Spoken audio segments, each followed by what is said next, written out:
Hey everyone, welcome back to the channel. Today, we re-hitting the road to explore a topic that literally changed the world.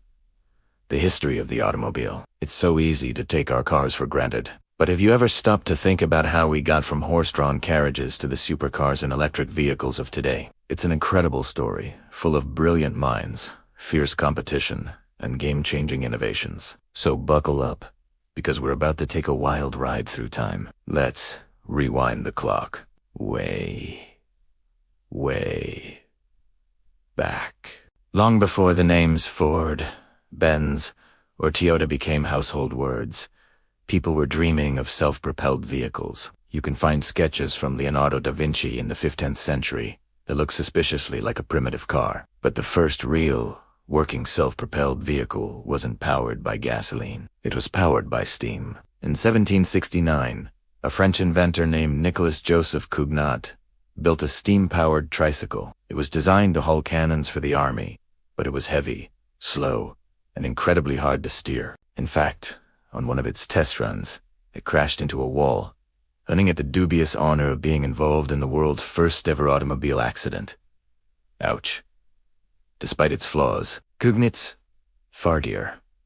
A vapor proved that the concept was possible. Throughout the 1800s, inventors all across Europe, especially in Great Britain, tinkered with steam-powered coaches. These were essentially giant, noisy, smoke-belching locomotives, running on roads instead of rails. They were actually pretty popular for a while, running regular routes between towns, but they were also scary. They frightened horses, damaged the roads, and were prone to, well, exploding. This led to a public backlash and restrictive laws, like the infamous Red Flag Act in the UK, which required a person to walk in front of the vehicle waving a red flag to warn people. This effectively killed the British automotive industry for decades and shifted the focus of innovation elsewhere. The real game changer came with the development of the internal combustion engine. This was the key that unlocked the modern automobile. While many people contributed to its development, one name stands out: Carl Benz. In 1886, in Germany, Benz was granted a patent for what is widely considered the first true automobile, T-Benz patent motorin. This wasn't just a carriage with an engine slapped on. It was a completely new vehicle designed from the ground up around its power source. It was a three-wheeled machine with a rear-mounted, single-cylinder engine. It was flimsy, and it probably couldn't even make it up a steep hill, but it was the start of everything. But here's a fun fact you might not know. While Carl Benz was the inventor, his wife, Bertha Benz, was the first marketing genius and test driver. In 1888, without telling her husband, she took the car, packed her two sons, and embarked on the world's first long-distance road trip. She drove about 65 miles to visit her mother. Along the way, she had to be incredibly resourceful. She used a hat pin to clean a blocked fuel line in her garter as insulation material. She even stopped at a pharmacy to buy a solvent to use as fuel, making that pharmacy the world's first gas station. Her journey proved that the automobile was a viable means of transport, and the publicity it generated was priceless. Go, Bertha. At the same time, other pioneers like Gottlieb Daimler and Wilhelm Maybach were also working on their own gasoline-powered vehicles in Germany. The late 19th century became a hotbed of automotive innovation, with French companies like Panhard and Peugeot leading the way in car design and production. They were the first to move the engine to the front of the car and introduce a recognizable layout that we still see today. But these early cars were playthings for the rich. Were hand-built, expensive, and unreliable. They were novelties, not necessities. That was all about to change, thanks to a man across the Atlantic. Enter Henry Ford. Ford didn't invent the automobile, but he did something arguably even more important. He democratized it. In 1908, he introduced the Model T. His vision was simple: to build a car for the great multitude, a car so affordable and reliable that the average American family could own one. The Model T was sturdy, easy to drive, and simple to repair. But Ford's real genius wasn't just the car itself. It was how he built it. In 1913, Ford introduced the moving assembly line at his Highland Park factory. This was a revolution in manufacturing. Before, cars were built one at a time by a team of skilled craftsmen. With the assembly line, the car moved down the line, and each worker performed a single, repetitive task. This drastically cut down the time it took to build a car, from over 12 hours to just about 90 minutes. This massive increase in efficiency meant Ford could slash the price of the Model T. He also famously paid his workers a high wage of $5 a day, which was double the industry average. This wasn't just generosity, it was a brilliant business move. His workers could now afford to buy the very cars they were building, creating a new class of consumers. The Model T put the world on wheels, transforming society, creating suburbs, and fueling economic growth. For the first time, the freedom of personal mobility was within reach for the common person. The period between the world wars was a golden age of automotive design and engineering. Cars became more than just transportation. They became symbols of style, status, and speed. Companies like Bugatti, Alfa Romeo, and Duesenberg produced breathtakingly beautiful and powerful machines that are now priceless works of art.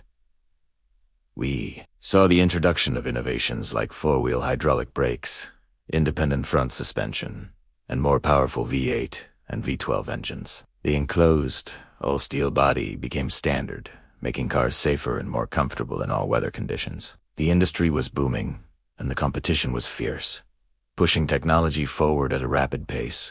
Then came World War II. Automobile production for civilians ground to a halt as factories were converted to produce tanks, planes, and jeeps for the war effort. The Willys Overland Jeep, developed for the U.S. Army, is a perfect example of this. It was a tough, versatile, go-anywhere vehicle that became an icon of the war. After the war, that rugged utilitarian spirit found its way into civilian life with the first SUVs and off-road vehicles.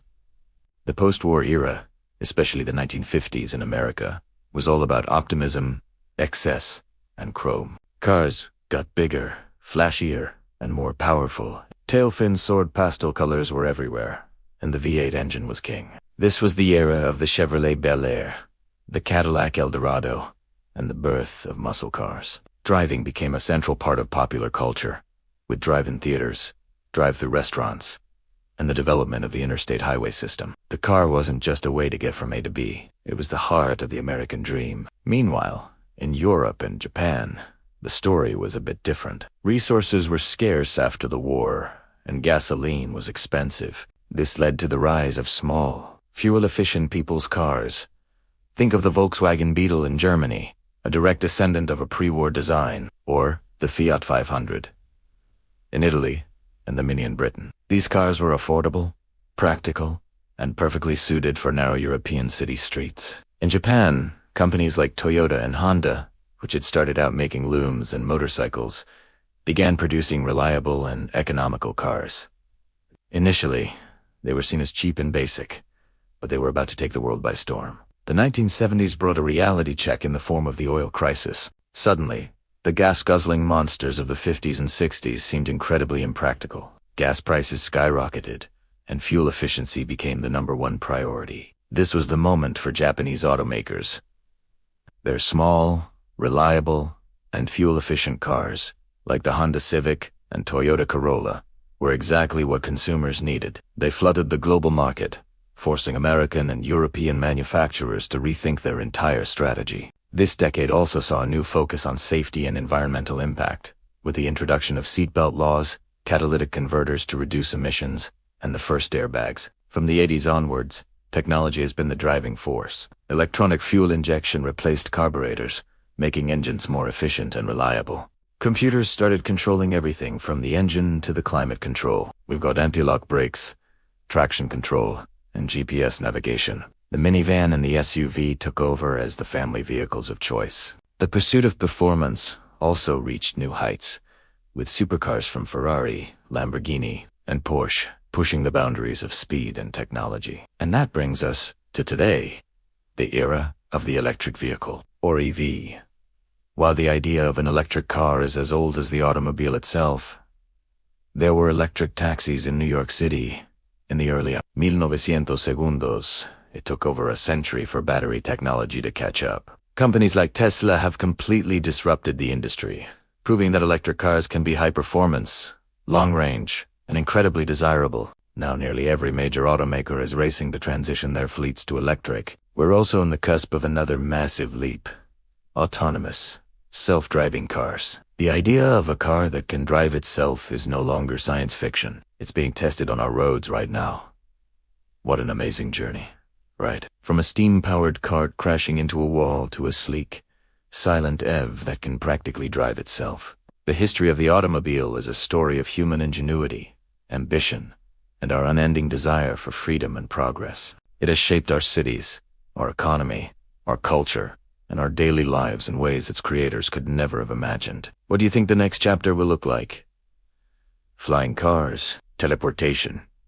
Let me know your thoughts in the comments below. Thanks so much for watching. If you enjoyed this trip through automotive history, be sure to hit that like button and subscribe for more videos. Until next time, drive safe.